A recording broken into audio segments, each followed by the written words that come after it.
and his partner. How you guys doing today?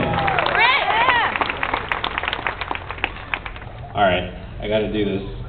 What do we want? Equality! When do we want it? Now! That's not loud enough. What do we want? Equality! And when do we want it? Now! Thank you. All right. Well, first off, I want to thank all of you for being here today. Can you guys hear me okay? Yeah. Thank you for your sacrifices, commitments, and for every contribution that you might have made, all of which are done for a brighter future for everyone in our community, the LGBT community.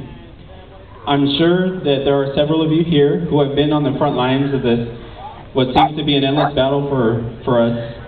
In fact, some of you, and I know a lot of you, have been part of this battle since long before I was even a thought. So I want to thank all of you honorable LGBT veterans out there. You know who you are. All of you have paved the way for the rest of us to continue to be inspired by each of you. Right now I'd like to share with all of you a working definition, if you will, of the word love. And I just came across it a couple of days ago and I thought that it was appropriate. It says, love is the fruit of the Spirit in which one desires the greatest good for the object loved and acts accordingly. What we all know in our hearts to be true, yet at the same time what our oppressors can't seem to wrap their heads around, is that what we fight for is done in the name of love. It's done out of the love for our partners, the love for our families, for our friends, and even the love that we should all have for ourselves. What I mean by this is our pride. And I'm not talking about that fabulous party that's thrown up in San Francisco every June either. But what I'm talking about here is the feeling that we should all carry with us around everywhere we go and every day of our lives. We should be proud that we're all unique, loving, vibrant, and accepting individuals. We should never let anyone take that sense of pride away from us. Nor should we let anyone make us feel unworthy to have the same rights solely because we choose to express our God-given right to love someone, regardless of what their gender may be. Was it not God Himself who created us? Will it not be God Himself and not the religious right who will judge us one day? I know in my heart that God, my God, made no mistakes when He made me, nor did He make any with any of you. So for those Bible thumpers out there who continue insisting that I live against His will, here's what I have to say to you.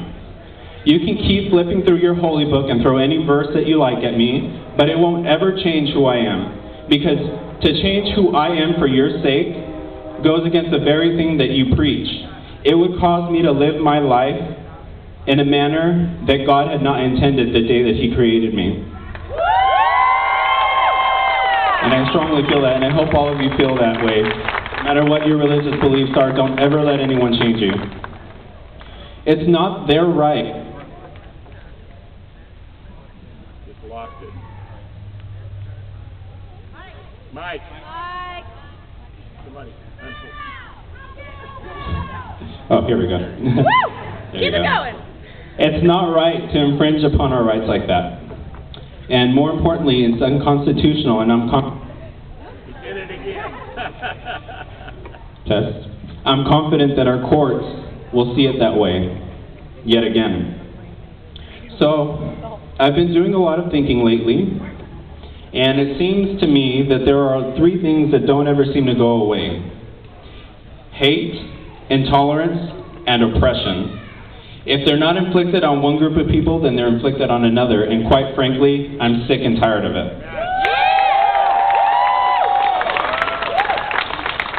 When I think of hate, I think of the victims out there who have been forced to suffer unspeakable torture and at the hands of bigots and spiteful cowards, just like Alan Autry.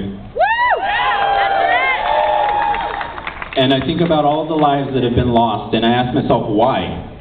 Was it because these people had chosen to be true to themselves? Was it because they bravely chose not to lead false lives? Or was it because they weren't afraid to express themselves however they saw fit? However made them proud and happy to be just who they were.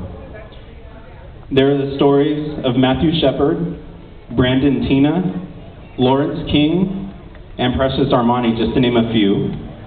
These are all examples of lives that have ended all too soon, and just in my generation alone. Yet somehow their deaths, among countless others who precede them, are still not enough to open up the eyes of our legislators in Capitol Hill, the very people that we elect to protect us. And I don't know how many of you know this, but there are congressmen who are still hesitant to even consider violence against gay, lesbian, bisexual, or transgendered persons as hate crimes.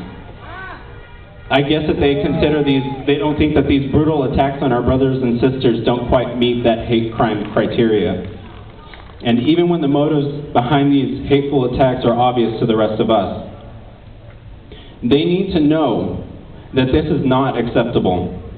We need our voices to be heard, and now is the time to be heard. Not a couple of months from now, or a few weeks from now, even a couple of days from now, but right now. From coast to coast, around the world, we will be heard. Every person we come across from here on out will know that we are never going to back down. Ever. Ever. Never. Never. And they'll know that we're going to push our legislators to include violent crimes against any member of our community as a bona fide hate crime. Everyone will know that an attack on one of us is an attack on all of us. And enough of our blood has been shed, and the time for our government to act is right now.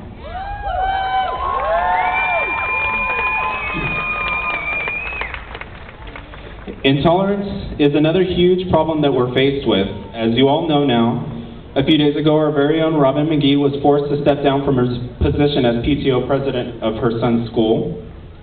She was forced to do so because she took a very public stance against Proposition 8, and it was deemed a conflict of interest by the administrators. Now, in the short time that I've known Robin, I've been able to get a pretty good grasp on the type of person that she is, and that we all know that she is. I know that she's a loving mother, a devoted wife, and has committed herself to helping all of us achieve that shared dream of equality for all. This injustice against her is flat out disgusting, and it is a prime example of the intolerance that we as a community often have to face every day. It's of no importance to the school how much time and effort that she had invested into not only her son's future, but also into the respective futures of every other student there. Their website proclaims that they're a school of love. They may truly believe that the school represents love, but their actions last week have clearly spoken otherwise. And shame on them for their act of intolerance. I hope that they know, and I'm sure we all hope that they know, that they've lost an invaluable asset, all because of it. Take away their tax exempt. Take away their tax exempt, that's right. Go, lady. Looking back, I'm sure that we can all agree that oppression is nothing new to us or to anyone in our nation. Throughout American history, it seems as though the process of democracy has been used and abused over and over again. Minority groups like African Americans, Jews, Hispanics, Asians, women, and most definitely the LGBT community have each fallen victim to this type of abuse. Each has had their inherent rights, as provided for in the United States Constitution, denied at the hands of a majority rule. The type of system that allows for a mob rule to trump over the civil rights of any group is unjust and it's wrong. The late Coretta Scott King, who was a loving widow of Dr. Martin Luther King Jr., wasn't afraid to take a public stance against the discrimination against our community. She was harshly criticized by religious leaders everywhere, yet she firmly stood her ground. As she once said, "I still hear people say that I should not be talking about the rights of lesbian and gay people, but I hasten to remind them that Martin Luther King Jr. himself once said that injustice anywhere is a threat to justice everywhere."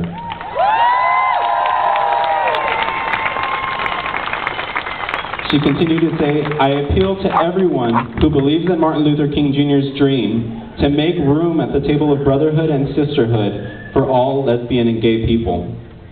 And those are wise words from one amazing woman who knew well the importance of equal treatment. No matter what your religious beliefs are, and no matter the color of your skin, and no matter if you are gay or if you're straight.